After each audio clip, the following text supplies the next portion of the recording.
A FOP, para mim, foi tudo de bom. Me deu todas as chances que eu precisava na minha vida para crescer.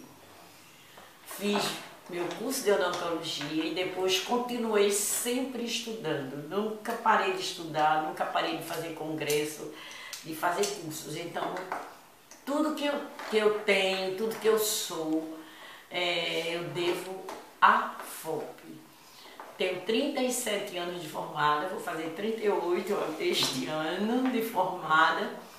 Tenho 3 filhos dentistas, um filho protético, 2 netas estudando odontologia, uma nora dentista e outra nora técnica e higiene dental. Outra nora protética também, tudo da área de odontologia.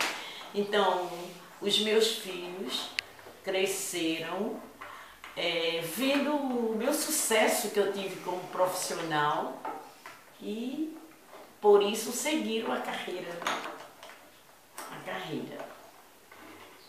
Obrigada à FOP. Parabéns à FOP. Obrigada à FOP.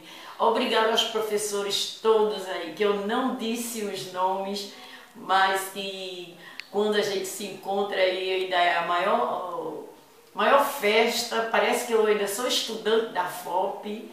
Obrigada e parabéns.